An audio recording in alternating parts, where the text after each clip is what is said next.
Hello and welcome to Volusia Magazine. I'm Amber Osman. In this week's episode, the airport continues its impressive run of strong numbers. The Charter Review Commission delivered their results to the County Council. And it's not too early to be thinking about back-to-school shots.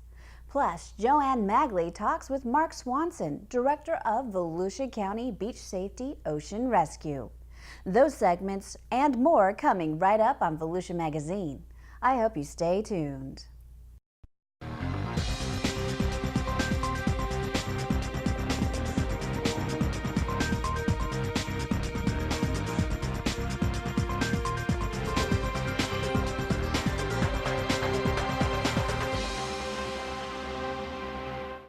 Daytona Beach International Airport officials have a new tool to use when trying to recruit new airlines and air service to the county-run airport.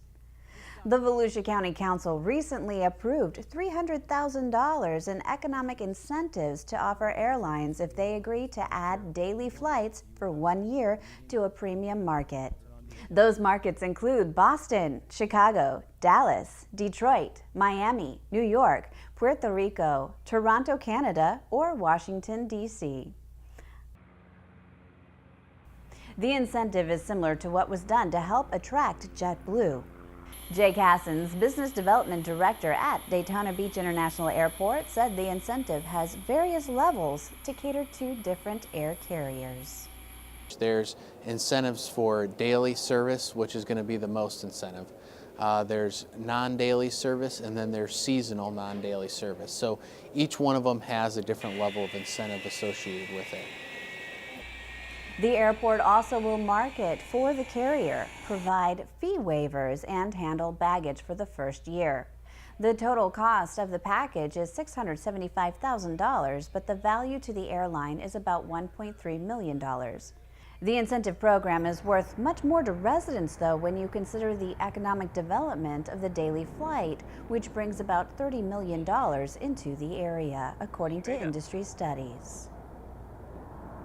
And a lot of people are choosing to fly in or out of Daytona Beach International Airport. The numbers are in, and passenger traffic at Daytona Beach International Airport increased 10.5% for May in comparison with May of last year. More than 66,000 passengers this year. For the 12 months ending May 31st, total passenger traffic at Daytona Beach International Airport increased 4%, with more than 661,000 passengers traveling through the facility this year. The capacity or number of seats offered to Daytona Beach International Airport increased by 10% in May, the 7th consecutive month of year-over-year traffic increases and 5th month of double-digit increases.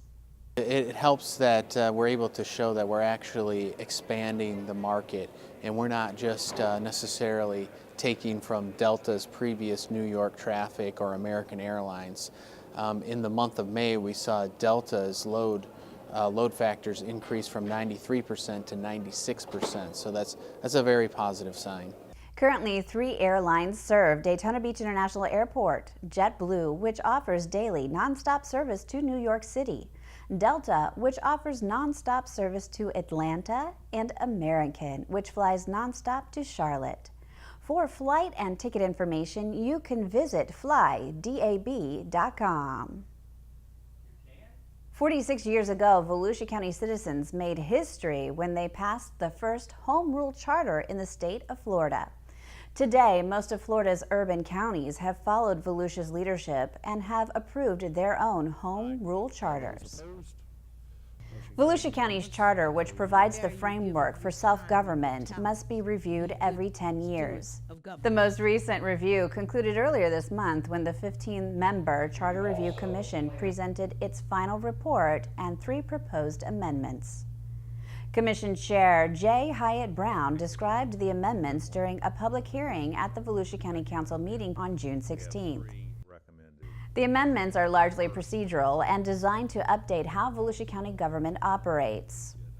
Number 1 is really archaic and out-of-date language that is cleaned up. And number 2 is that the county, the person who is elected at large, not the chair, will become the vice chair. And third is to allow for reimbursement of expenses, actual expenses incurred in the county by county council people for which they are not reimbursed for now and for which other employees of the county are reimbursed for. The Charter Review Commission will conduct 2 more public hearings at 9:05 a.m. July 7th and 21st during the Volusia County Council meetings in DeLand. After the final hearing, the County Council will adopt a resolution placing the proposed amendments on the general election ballot in November. The Charter Review Commission's final report can be read in its entirety at volusia.org/charter-review. Summer has officially started, but the Florida Department of Health in Volusia County wants parents to be thinking about back to school, at least when it comes to vaccinations. The Health Department is offering vaccinations for school-aged children throughout the summer at 4 of its clinics. The goal is to encourage parents to not delay this important step, as there are typically long lines for vaccinations in July as kids get ready to start back to school in August. School starts on August 15th of this year, which is earlier than usual, and typically parents wait till the end of the summer to get their back to school shots for their children. Kids can't get into school in kindergarten or 7th grade unless they have updated shots, so we're encouraging parents to come and get them now before that back to school rush at the end of July. Parents are encouraged to bring current shot records with them when requesting immunizations. In late July, the department will extend hours for back-to-school immunizations at its clinics. Even so, health officials advise the demand will be significantly higher. Clinic locations for immunizations are Daytona Beach at 1845 Holsenbach Drive from 8 to 11 a.m. Monday and Thursday, and 1 to 4 p.m. Tuesday, Wednesday, and Friday. In DeLand at 931 North Spring Garden Avenue, 8 a.m. to 11 a.m. Monday through Friday. In Deltona, 3151 Howland Boulevard, 8 a.m. to 11 a.m. Monday and Thursday, and 1 to 4 p.m. Tuesday, Wednesday, and Friday. New Smyrna Beach, 717 West Canal Street, 1 to 4 p.m. Monday through Friday. For more information, you can visit volusiahealth.com. Mosquitoes will bite day and night, so protect yourself with these tips. Keep mosquitoes outside by shutting doors and covering windows with screens. Use EPA-approved insect repellents anytime you're outdoors.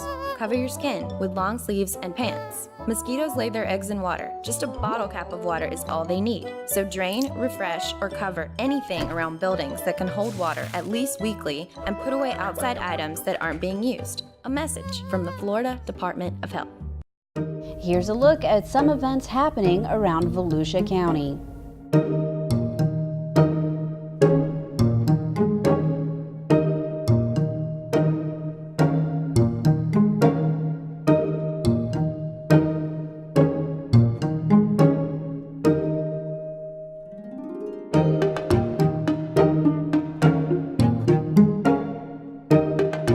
For more events and county news, visit volusia.org.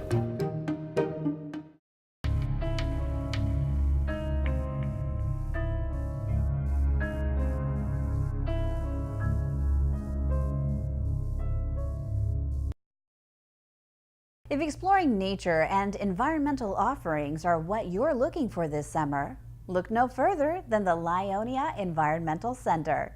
Here and Now reporter Shelley Shafranek highlights what you'll find if you take a visit to the west side of the county to explore this hidden gem.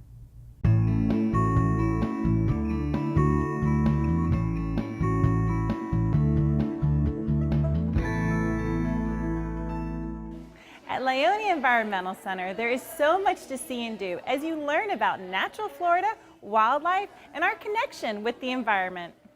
Housed inside the Deltona Regional Library, Lyonia Environmental Center is the perfect place to send kids for summer camp or just come and explore Volusia County's fragile ecosystems. From learning about how sinkholes are formed and gopher tortoises stay cool, to hearing the sounds of a manatee, the center aims to enable visitors to see, hear, and in some cases touch as they learn about natural Florida, its habitats, and wildlife. The cornerstone of the center is the 360-acre Lyonia Preserve it sits adjacent to. Since 1994, restoration efforts have been underway to restore and maintain the Florida scrub habitat found here. Scrub habitat is really known as Florida's desert. It is sugar sand, it is very little shade, it's open, it's very hot during the summer.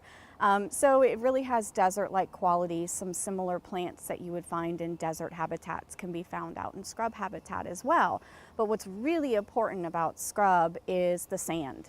Because of that sugar sand, it percolates water. So when it rains and we get those great summer thunderstorms and rainstorms, all of that water hits the sand and it immediately goes down into the aquifer.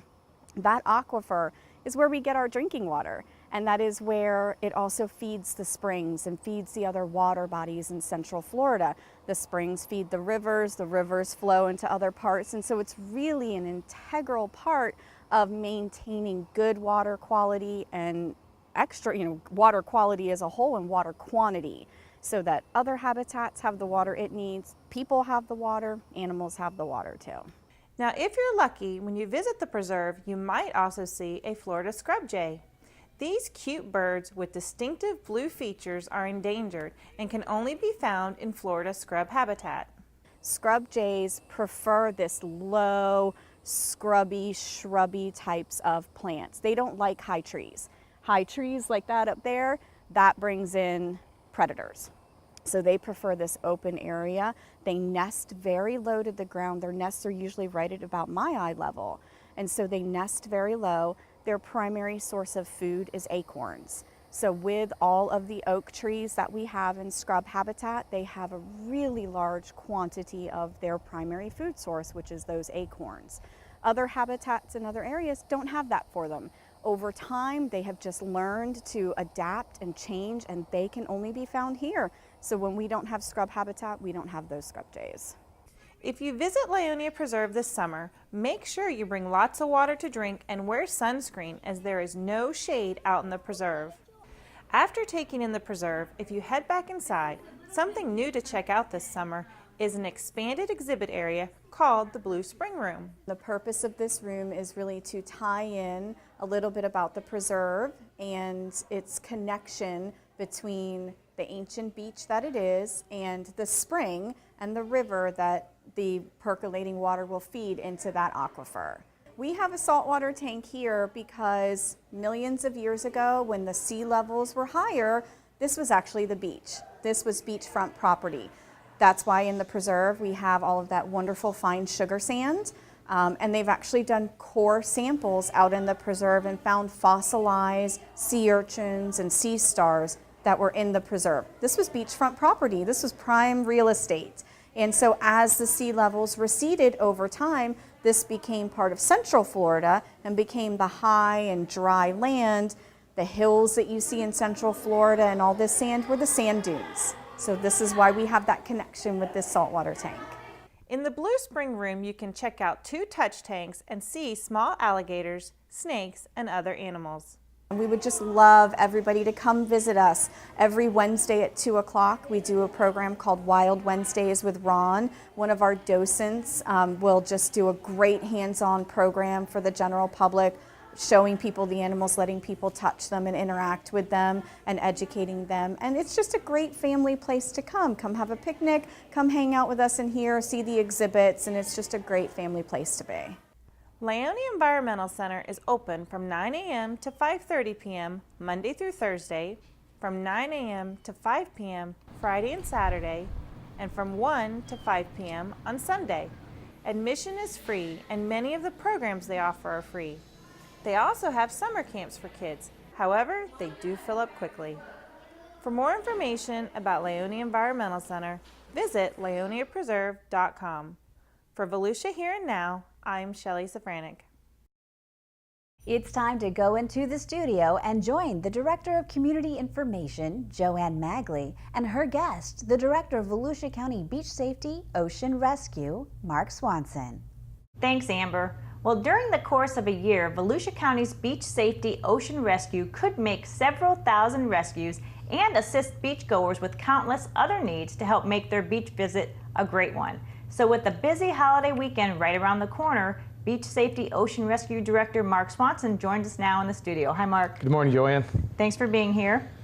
So before we get into what your staff is doing to gear up for the holiday weekend, tell us about the makeup of your staff. I know everybody knows you have the lifeguards, but you also have officers who are triple certified. Correct. We have the seasonal lifeguards who are the ones that sit on the red towers, and then we have full-time employees. We have a mix of beach safety specialists. Those are the full-time employees that are lifeguards and EMTs, but they're not law enforcement officers. And then finally, we have the triple certified officers that are law enforcement officers, EMTs, and lifeguards.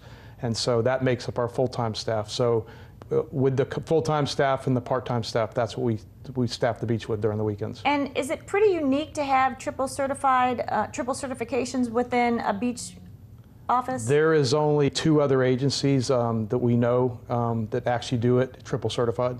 And what is the benefit to having that? The benefit is you have somebody down there that's able to do 3 positions. Obviously, it gives the taxpayer a better value for their dollar, and keeps costs down. So having 3 people certified in 3 different certifications saves a lot of money. They can jump right in, whatever the Absolutely, the need they're would be. constantly changing their hats, and they do it very well. So holiday weekends generally attract a bigger crowd to the beach than usual. How are you staffing up for this coming holiday weekend? We have lots of lifeguards that are there. We have a lot of them that have come back from school, so we rely very heavily on these holiday weekends to staff with our part-time employees. So a lot of them are back from school, and we look to open anywhere between 80 and 90 towers within the county on the beaches. So that's the largest amount of towers that we have during the course of the year. What do you have typically during let's say a weekday? What's the number of towers that are usually open? We may have about 30, 35, 40, somewhere around there. But like I said, 4th of July and Labor Day weekend are our busiest weekends where we have the most towers. And you always advise people to swim in front of a lifeguard for obvious reasons. And this is a message that you give out to people that are even strong swimmers. Why is it so important to swim in front of a lifeguard? It's important for a couple different reasons. Number one is if you're not able to swim well, then you have somebody watching you all the time. Secondly is we know the conditions of that water each day better than anybody does. All of our lifeguards are trained to recognize rip currents.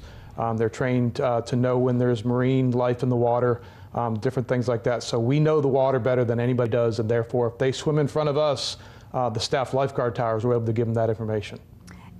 And again, not just the lifeguards being able to see out on the water, but they're also beach ambassadors. So if beachgoers have a question about anything, or if they need a basic first aid, if you will, they can just go to a lifeguard tower. Absolutely. There's a plethora of information on the back of the lifeguard tower. It gives the lifeguard tower's name.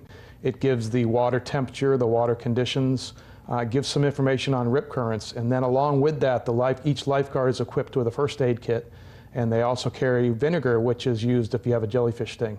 So any information that you need, that you're unsure of, a question, feel free to search out a lifeguard or an officer on the beach, and they'll be more than happy to give that information to you. By far, one of the biggest safety concerns are rip currents. Tell us what rip currents are. Rip current is a very large amount of water that comes in towards the shoreline. It turns around and it goes back out. And when it heads back out, it actually creates a turbulent effect. And what it does is it doesn't pull people under, it actually pulls them out farther. And it creates, one minute you can be standing on a sandbar, and the next minute when the current comes through, that sandbar is gone, and now you're in water over your head. We strongly urge people that when this happens, that number one, to stay calm.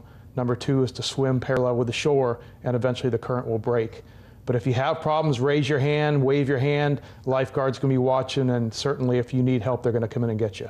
So do rip currents typically happen during, let's say, rough weather, like maybe when there's a storm offshore, or could they also happen when the water seems kind of calm? Absolutely. You know, the wind can change. It can cause rip currents to be brought up. Another thing to remember is when the tide is going out, that is probably the best time for a rip current to form. So you may think there was been a high tide and all of a sudden the tide's going back out now and you don't have to worry about that. No, that's when you need to worry about it, is when the tide's going back out.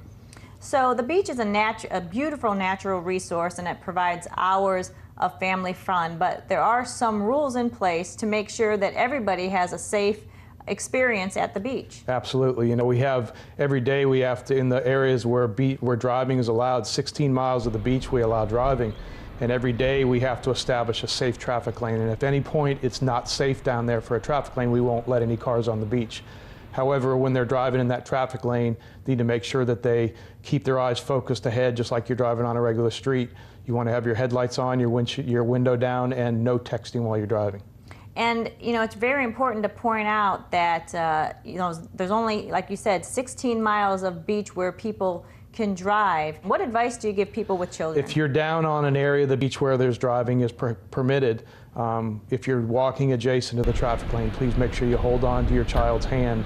We all know we get that suntan lotion on our hands can get slippery, right. But always be alert to them walking near the traffic lane. I strongly encourage parents to set up on the east side of the traffic lane, because that way they're never having to worry about their kids crossing the traffic lane right. In and out of the water. So. No reason to have to go back to your car. Just set up everything, like you said, on the east side of the traffic lane, have all your gear there, so that the kids don't have a reason to have to go back to the car. And just basically keep your eye on your child all the time.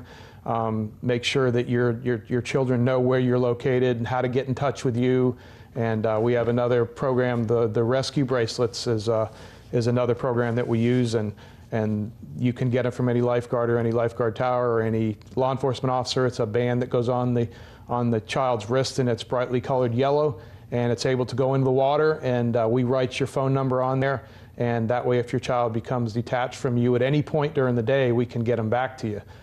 It's written in a Sharpie pen, so it will stay on there, but there is no cost for these bracelets. All you have to do is search one of us, and we'll be glad to put it on your child. Yeah, so they can get it at the lifeguard stations. Absolutely. And didn't you roll it out recently to some hotels? We did. We have about probably 90% of the hotels within the area have gotten on board with the program, and what they're trying to do is we provide the bracelets to them at no cost. And when the parents check into the hotel, they ask them if they have any children. And if they do, then they'll give them these bracelets free, and they can put them on the child. And the child can have them on for the whole weekend that they're there, or the whole week that they're there. And if they get misplaced on the hotel property, then they can also, you know, somebody can call that number. I'll tell you, it's such a simple idea and such a great idea, because it's not necessarily that in these cases parents aren't paying attention to their children. It's the fact that the beach, you lose perspective when you're on the beach, and kids Absolutely. Just when you turn your back for a second, they can be walking down, you know, that little ones especially, they'll just keep walking and walking. They can go into the water, and they can go into the water in one location and come out entirely different from where they were because of the current. Not only that, but when you're walking on the beach, everything looks the same. All the hotels look the same, and they can definitely get lost very easily. I can get lost yes. if I'm in the water too long. So talk a little bit about the beach app, because this is really a great resource tool for anybody that's planning a trip to the beach to find out anything they want to know about conditions. Yes, where you do is anywhere you download your apps for your phone, you download the Volusia County Beach app, and it provides you with the water temperature, the location of the ramps, what ramps are open, which ones are closed, the tides. It gives all that information on the beach app, and all you have to do is bring that up. It's free of charge, and as you're on your way to the beach, just pull it up on your phone, preferably the person not driving. Right. Pull it up on their phone, and you can get all that information about what's open and what's not open. And you know, we mentioned the beach app, and one of the things that the app will tell you are locations for off-beach parking. And I want to mention that while we talk about 17 miles of beach that you can drive on, the other miles of beach you can't. Right. So talk a little bit about the areas where people can go and park and not worry about traffic being on the beach. There's lots of areas, and you know, all that information is on the beach app. But if you choose to take your child or your family to an area where there's no driving, one that's very popular is Andy Romano Park, that you can take your children down there on the beach, and there is no cars driving through down there. Right. And some people choose to have a traffic-free beach for their children. But there's a parking within the park adjacent to that park, much like many of the other parks in Daytona and New Smyrna and Ormond. Those parks offer parking as well. Yeah, I know we frequent the Tornita area, and there's Winter Haven, I believe, down the southern stretch of A1A. And again, it's just it's not too much of a walk to get from the car No, it's to the not. beach, but you have that added sense of Right. peace of mind, at least for me, you know, with small children, that I do not have to worry Right. about the kids running around. And the great thing about Volusia County beaches is the access. We have better access than anybody does, and you can access the beach from anywhere. You can park into Right. a park, and there's walkovers that you can walk down onto the beach. Or, you know, if you choose that area to drive, then you can drive down and have your equipment down there with you. But there's plenty of information out there that tells them where they can go. You know, Mark, you mentioned access, and I'll tell you that a few weeks ago I visited a golf area beach, and I won't name the beach. It was a beautiful beach, but I was very surprised. They actually, on ramps where it says public access, and they're public access ramps, there's so many sections of the beach that say private beach. Right. And the public can't go on those sections of the beach. Right. And so I don't know that people realize what an awesome beach we have here in Volusia County, just the fact that even though we might have hotels and condos, everything is open on the beach. Right, they can access anywhere, and you know, even when the beach closes to driving in the evening, you know, during turtle season, Right. it closes at 7 o'clock, and even though the beach is closed to driving, anybody can access the beach at any Right. time during the night. If they want to take a walk on the beach at night, then certainly they can do that. We have officers that roam the beach at night that keep it safe down there. So yeah, they can access the beach anytime they want to. All right, Mark, well, where can people get more information, or what else do you want them to know before they head out to the beach? Just make sure you come down and you wear your sunscreen. I recommend SF50. Make sure you apply it often. If you go in the water and come back out, reapply it again. There's no better way to ruin your vacation than coming down and getting sunburn on the first day. You almost have to set your alarm for every hour, because you know you miss just a few. You go a little bit over, and it's too late. If you're sweating, you need to reapply. Just reapply often. Make sure that you put it on your children as well. They don't know well enough to put suntan lotion on or suntan block on themselves, so we need to do that for them. If you go on volusia.org under beaches, gives you all kinds of information as far as our safety rules, our access points, anything you need to know about the beach. Is also a email address on there that you can email if you have a question further. But seek out a lifeguard if you have questions. More than happy to answer them for you. We want everybody to come down to the beach and have a good time and come back again. All right, well, Mark Swanson, the director of the county's Beach Safety Ocean Rescue, thank you so much. Thank you, Joanne. Amber, back to you. Thanks, Joanne, and thank you too for watching Volusia Magazine. If you have any questions about the show, you can always feel free to give us a call at any of the numbers you see listed here, or you can log on to volusia.org and click on the News tab at the top of the screen to find us. Incidentally, you can find the County Council's meeting calendar there too. In fact, you can use volusia.org to find out about meeting dates, workshops, topics of interest, activities, and how you can become involved. And we hope you won't forget to listen to Volusia Today. That's Volusia County Government's weekly public radio broadcast. Volusia Today airs every Tuesday, Wednesday, and Sunday mornings on the local radio stations you see on your screen. For Volusia Magazine, I'm Amber Osman. Have a wonderful evening.